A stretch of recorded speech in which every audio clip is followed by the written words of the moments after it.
Le Saint-Esprit veut t'équiper. C'est la vérité 17 concernant le Saint-Esprit.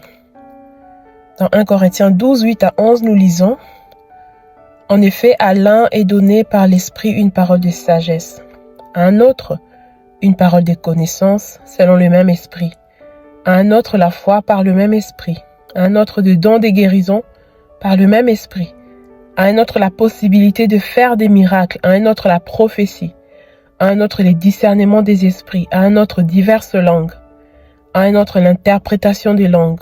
Mais toutes ces choses, c'est un seul et même esprit qui les accomplit, en les distribuant à chacun en particulier comme il le veut. »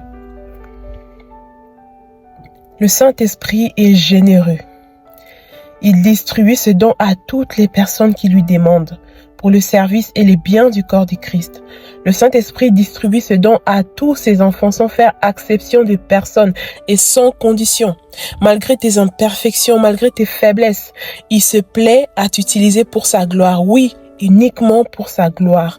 Tu ne dois donc pas en tirer de fierté lorsque le Saint-Esprit agit à travers toi par ses dons. Lorsque tu demandes à Dieu, Seigneur, fais-moi voir ta gloire, il répond notamment en t'accordant le don.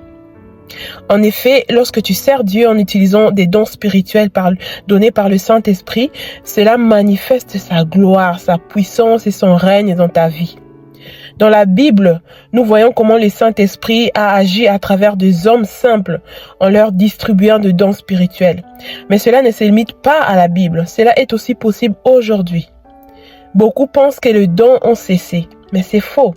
Cette doctrine n'est pas biblique. Au contraire, c'est une doctrine qui vient restreindre l'action que le Saint-Esprit veut accomplir en toi et à travers toi. Le Saint-Esprit n'a pas changé. Il agit toujours. Le monde a encore besoin de lui. Le même esprit qui a manifesté sa puissance au temps d'Élie, de Moïse, de David, de Paul et de Jésus est le même esprit qui agit en toi, qui est venu habiter en toi lorsque tu as cru en Jésus. Et il veut aussi agir à travers toi au moyen des dons spirituels.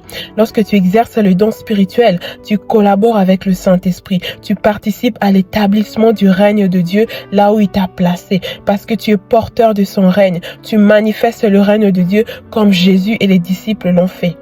C'est glorieux, n'est-ce pas, de te dire que tu collabores avec Dieu pour son royaume. Alors je t'invite à désirer vivement le don spirituel. N'accepte pas de vivre une vie sans le Saint-Esprit et sans ses dons. Désire, aspire, car lui, il veut te le donner. C'est sa volonté, c'est son désir. Mais est-ce que toi, tu le veux vraiment? As-tu soif de te laisser utiliser par le Saint-Esprit pour la gloire de Jésus et la gloire du Père? Peut-être que tu te sens indigne. Mais le Saint-Esprit n'attend pas que tu sois digne, parfait ou saint pour t'utiliser. Viens à lui tel que tu es et laisse-le t'utiliser. Comme nous le dit la Bible, il utilise des choses faibles, des choses folles pour manifester sa gloire. Ne cherche pas à mériter ses dons. Ce sont des cadeaux qui sont donnés sans mérite. Ils sont donnés gratuitement. Peut-être te dis-tu que les dons spirituels sont pour les autres et non pour toi. Pourtant, nous venons de les lire, que le Saint-Esprit distribue à chacun, à tous, comme il le veut. Ils ne sont pas réservés aux pasteurs, aux évangélistes, aux prophètes, non. Ils sont destinés à tout le corps du Christ, à tous les chrétiens. Même dans 1 Corinthiens 14, Paul recommande de chercher à exceller dans le don et les manifestations de l'Esprit pour le bien du corps, car les dons ne sont pas pour ta propre gloire, ni pour toi, mais pour les autres, pour leur bien et pour l'édification du corps du Christ.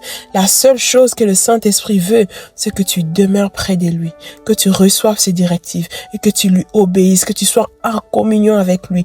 Aie soif de lui, de le connaître, de l'expérimenter, de le toucher. Aspire à aller plus loin avec le Saint-Esprit. Ne te contente pas de ton état actuel. Désire davantage, car il a encore plus à te donner et à te faire vivre. Il veut encore faire plus avec toi. Il n'en a pas encore fini avec toi. Tu te dis, je suis peut-être jeune ou je suis peut-être vieux, je suis avancé en âge. Ces choses, ce sont pour les jeunes. Non, c'est aussi pour toi, quel que soit ton âge, quel que soit ton statut, quelle que soit ta condition. Le Saint-Esprit veut t'utiliser. Alors aspire encore à plus avec le Saint-Esprit parce que Dieu n'en a pas fini avec toi. La vie chrétienne, c'est une aventure sans fin et le Saint-Esprit veut réellement t'utiliser.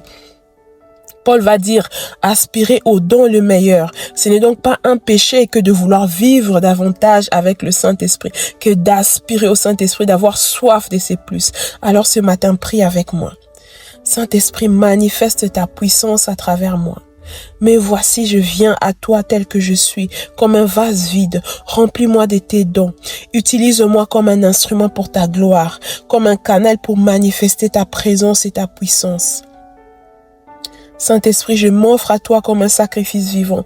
Fais de moi ce que tu veux. Utilise mes mains, ma bouche et mes jambes pour ta gloire. Saint-Esprit, je veux manifester ta gloire. Je veux prophétiser, encourager, prier pour les malades et annoncer la liberté à ceux qui sont captifs. Mais voici, Saint-Esprit, je m'abandonne à toi. Amen. Je prie pour toi. Je prie que ta communion avec le Saint-Esprit augmente et que ta soif de vivre davantage avec lui grandisse chaque jour. Je prie que le Saint-Esprit vienne t'équiper maintenant pour le service auquel il t'a appelé. Je prie que le Saint-Esprit déverse sa puissance sur ta vie dès maintenant. Je prie qu'il t'inonde de ses dons, qu'il te révèle ce qu'il a déposé en toi et qu'il te donne l'audace de les utiliser pour sa gloire. J'ai pris qu'au travers de ta vie, les gens sachent que tu sers un Dieu vivant, un Dieu puissant qui agit, qui parle, qui guérit, qui libère et qui délivre. J'ai pris pour une onction particulière du Saint-Esprit sur ta vie, une onction qui te distingue et qui fait de toi un instrument efficace entre les mains de Dieu. J'ai pris contre toute peur et tout sentiment d'indignité qui te font croire que les dons du Saint-Esprit ne sont pas pour toi. Et je prie que le Saint-Esprit souffle maintenant sur toi et qu'il ranime la flamme des dons de l'Esprit en toi. Là où les dons ont été étouffés par la peur, l'incrédulité ou les doutes, j'ai pris que le Saint-Esprit apporte un vent nouveau. Oui, Saint-Esprit, souffle. Souffle sur ton enfant maintenant. Équipe-le et fais de lui un porteur de ta gloire. Que ta puissance se déverse sur lui maintenant dans le nom puissant de Jésus. Amen.